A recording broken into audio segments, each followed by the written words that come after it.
Welcome to the Emotional Eating Unwrapped podcast. I'm your host, Alana Kessler, an emotional eating and weight loss coach for women looking to fall in love with eating, create healthy attachments with food, and lose weight sustainably. Hello and welcome to another new episode of Emotional Eating Unwrapped. I'm your host, Alana Kessler, and I'm excited to be here today. We're going to be talking about something that has come up so much for me in my coaching conversations with women and in quiet private moments with women. Even, this is just something that I think is really out there in the culture as well. And it's this idea that the answer to everything, the answer to diet culture is intuitive eating. And that intuitive eating should be simple. And that if we just listen to our bodies, everything will fall into place, right? It's like we're using this intuitive eating as the solution without thinking about what it actually means and how you can actually be successful in intuitive eating. And there is a hole there, right? It's like not everybody can just intuitively eat. It's like we get told that if we just listen to our bodies, everything will fall into place, right? You've probably heard if just eat when you're hungry, stop when you're full. It's like listen to your hunger cues, trust your body, let go of rules. And in theory, those directives and those concepts are really great. They're beautiful, they're powerful. But if you've spent years outsourcing your agency, micromanaging your food, your weight, your emotions, if food has been your secret escape, if it's been your punishment, if it's been your reward, if it's been, the place that you go to for relief, then this whole just eat intuitively message, it's like tone deaf, right? It's like missing something. It feels like a punch to the gut. So today we're going to unpack and talk about why intuitive eating doesn't work at first for many women. And why, if you don't feel like intuitive eating is something that is working for you now, right? Like you're trying this, you've tried an intuitive eating program before. I want you to understand throughout this, by listening to this episode, that that's not a sign of failure. It actually is a portal into where your healing can actually begin. Because here's what I see all the time. A woman is burnt out from dieting, right? She's done counting. She's done obsessing. She's done following a meal plan. She's done looking outside of herself for an answer, right? She's tired. She feels lost. And then someone says to her, just follow your intuition, right? So she tries, right? She's like, okay, I guess following my intuition means that I have no rules, that I give myself permission to eat whatever I want. Like that's the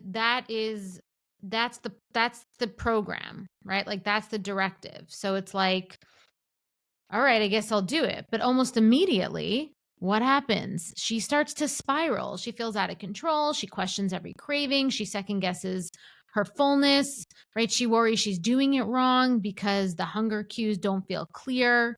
The freedom, it doesn't feel free. It just feels like the other shoe's going to drop and something bad is going to happen, right? Her body just doesn't feel safe. And the worst part is she thinks there's something wrong with her. She thinks she's failed.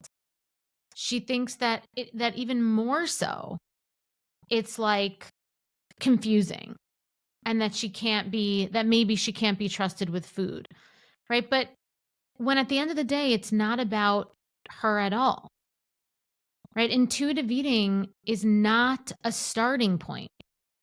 It's a progression, right? You unfold into intuitive eating, right? So if you're someone who spent years living in shame, perfectionism, right, or emotional chaos, and food has been exploited as a way to manage that or to cope with that, you're not going to be able to just drop into your body and hear these perfect, clean cues, right? Like it's just not possible.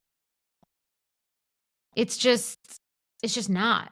And so not being able to do that is not that you are broken, that there's something wrong with you. It's setting you up, right? It's setting you up to be re-traumatized, right? It's putting you into survival mode. Right? It's like, how can we expect that when we spent years disconnecting from our bodies, that like the solution to feeling freedom is to just follow our body's cues when like we don't even know how to do that, right? It's like getting into a car and someone says to like a 10-year-old drive the car, and no one's ever like told, it's like, first of all, 10-year-olds too young to drive a car, right? Because they haven't learned enough, right? So that's not the starting point, right? They have to come to a certain age and they have to take a class, then they have to learn the features of the car. Only then can it feel like natural for them to drive. Okay, it's just like, it's the same thing with intuitive eating. You don't just intuitively eat. You have to build to intuitive eating.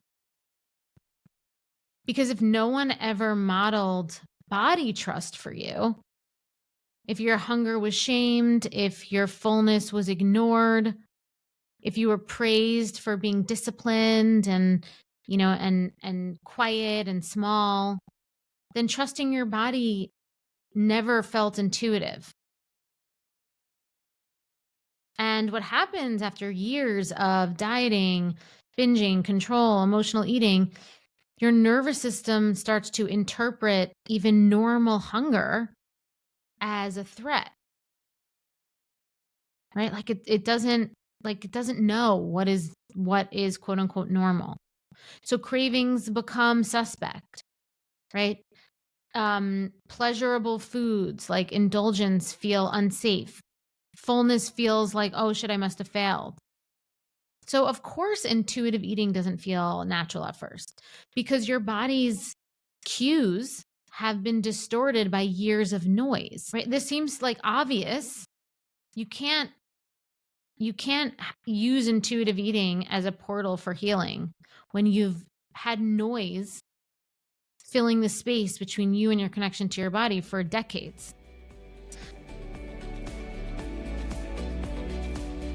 I remember what it felt like to be stuck in the cycle of emotional eating. I tried every diet out there, counting, tracking, restricting, but nothing ever worked. Food controlled my life, my thoughts, and I constantly felt guilty after eating. But once I learned how to heal the emotional triggers behind my eating and trust my body, everything changed. I stopped obsessing over food, the weight started coming off naturally, and I found real freedom in how I ate and lived. So, I created the Sober Eating year-long mentorship to help other women experience the same transformation. So you can stop battling with food, you can lose weight without deprivation, and you can feel confident in your body again. In this mentorship, you'll have access to my proven nervous system rewiring method. You'll have access to live coaching with me, weekly accountability, and a community of women who truly understand your journey. You'll also have free access to my signature programs, the Emotional Eating Solution and Decoding Permanent Weight Loss, valued at $2,000. Click the link in the show notes to explore the mentorship today. You don't have to do this alone. I'll be right there with you every step of the way.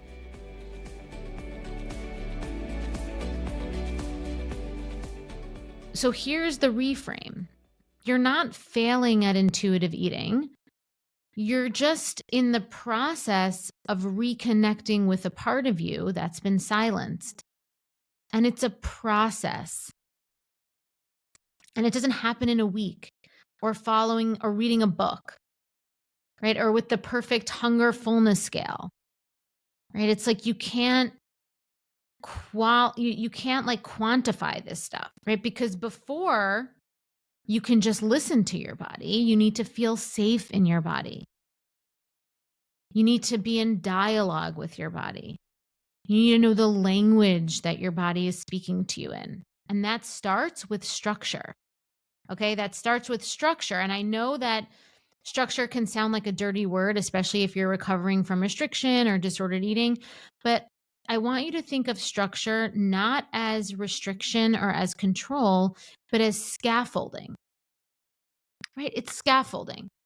Just like you wouldn't ask someone with a broken leg to run a marathon without rehabilitation. Right? You can't expect yourself to intuitively navigate food and eating when your nervous system is still in the survival mode of the addiction to food, eating, and dieting.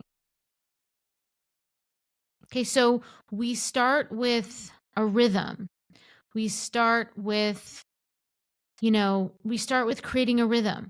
We anchor into consistent, neutral meal patterns, right? Regular nourishment, not just when you feel like it, right? Like it's not just when you feel like eating and what you and what you want to eat. It's like you have a structure for how to create your, for how to build nourishing meals.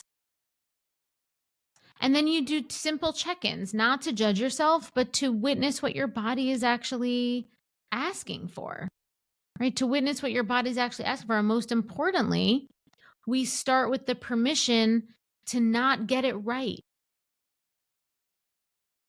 Because intuitive eating isn't a skill that you master. It's not something that like you get to A+ with, right? It's not something like that. It's a relationship that you build and it evolves.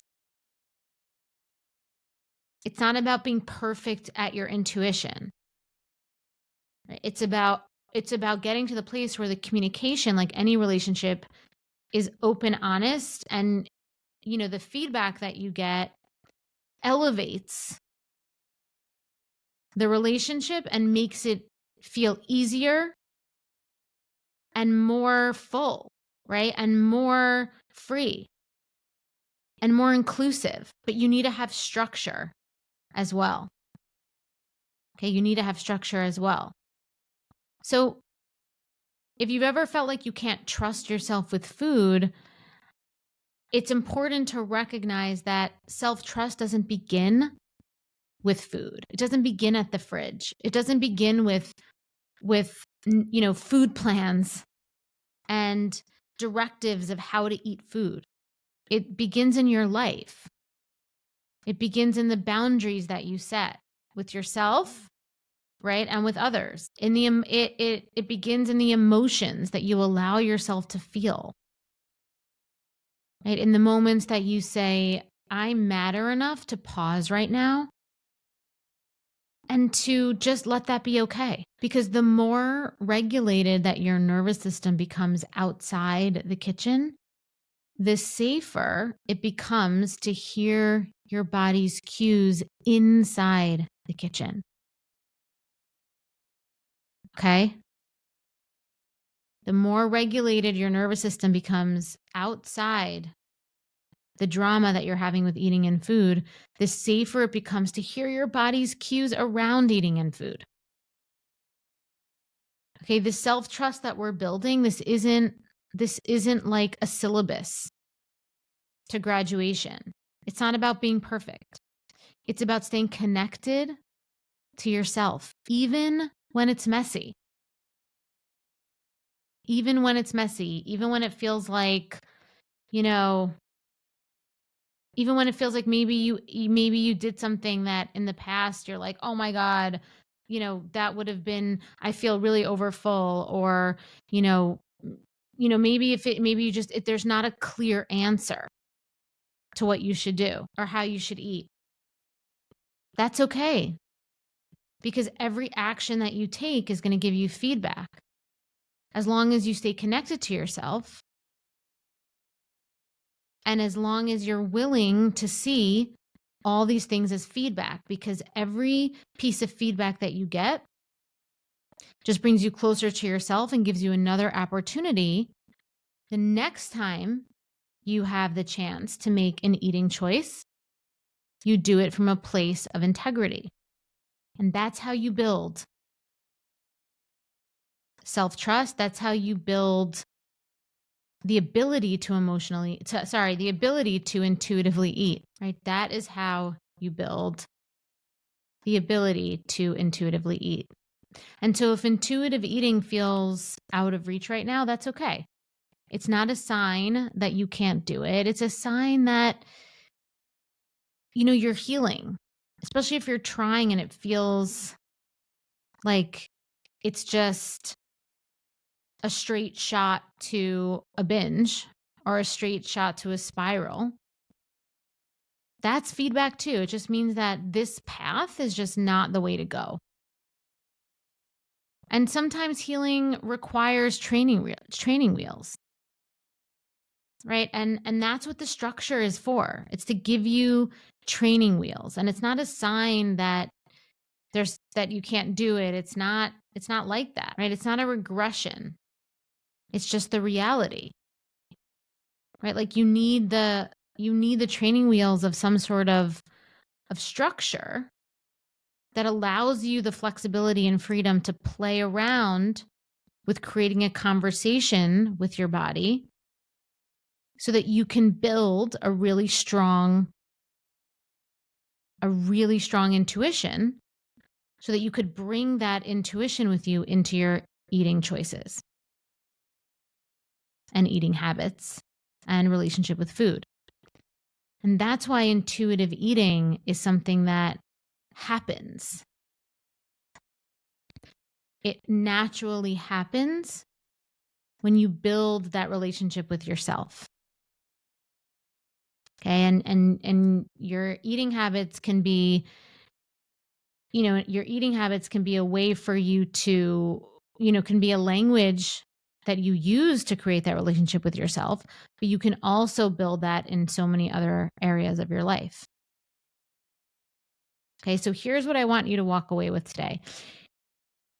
You can eat intuitively when your intuition is buried under shame, control, self-abandonment, and perfectionism, right? It doesn't make you wrong. It doesn't make you behind in any way. It just makes you a human person, right? So rebuilding trust with food and your body, it's not a leap, right? It's not a leap. It's a series of steps. Sometimes it's shaky, sometimes it's slow, but it's always forward as long as you're in the feedback conversation with it. So if you're in a place where intuitive eating doesn't feel intuitive, let that be a clue, right? Let that be a message, not a critique. Let it show you what still needs support, what still needs compassion, what still needs safety, because you're not failing at food. Right? Food is neutral. You're not failing at food. You're just learning how to listen to yourself again. And food is a tool that's helping you do that. And when you see it that way, intuitive eating will become a second nature. Okay, so thank you so much for listening to today's episode. If you're loving the podcast as much as we love putting it out for you, please like and subscribe. You can like us on Apple, Spotify. If you like watching these episodes on YouTube, please give us a like and subscribe there as well. And until next time, I'm Alana, and thank you for listening to Emotional Eating Unwrapped.